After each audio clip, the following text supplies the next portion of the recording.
Well, this morning we've got all sorts of new text messages between the FBI lovebirds, and that one right there could be very troubling. Let's deal in Louie Gohmert. He's a Republican from Texas, a member of the House Judiciary Committee. Louie, look at this. Lisa Page said to her boyfriend at the FBI, "POTUS wants to know everything we're doing." Yep. What does that mean to you? Well, you know, it means the president wants to know what they're doing to try to stop Trump, because that's clearly, from all the other text messages, that's what they were working on, that's what they cared about. And so, you know, we need to find out. We can't be like the Fisa court. We've got to actually have the facts. We need to get to the bottom of this and find out what the president knew and when he knew it. But to suggest, Louie, that you've got these two agents who are, they've got this text banner going back and forth, but to suggest that the president of the United States was involved in an active investigation into whether or not Hillary Clinton's email broke all the rules, that is extraordinary. It is extraordinary, and clearly the FBI covered for Hillary Clinton, the DOJ covered for Hillary Clinton, and we have got to get the facts out. And 43 years ago, Steve, Senator Frank Church, Democrat, chaired hearings to find out if the NSA, the DOJ, were spying on Americans, were surveilling, listening to their conversations. And then what do?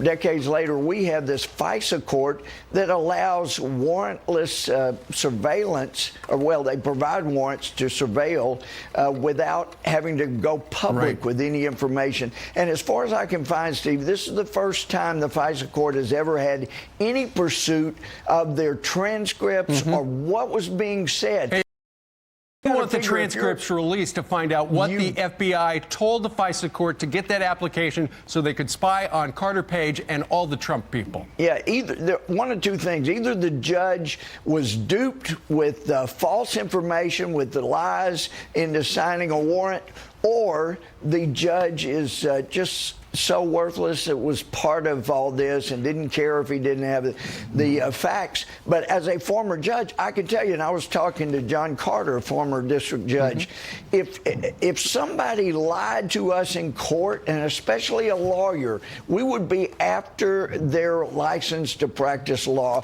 We would, and I found out that if you put one lawyer in jail one time for contempt, then the lawyers work really well with you after that, and they're very honest and straightforward. But Louie, that hadn't happened. But Louie, you know for a fact, though, that if you've got the FBI, if you're the judge, let's imagine you're the judge, and you got a career FBI agent in front of you, and they're presenting all these facts, you figure that they're the facts. You don't know about the political animus that may have been there where they were trying to, pull the wool over that guy's eyes.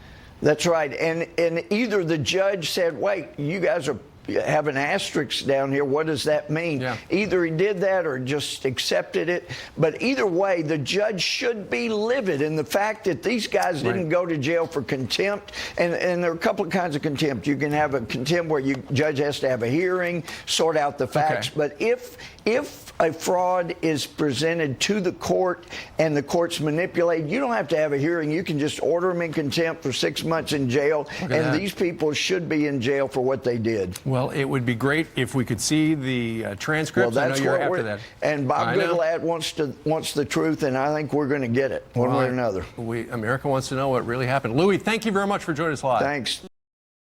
Being so attentive. This is so important.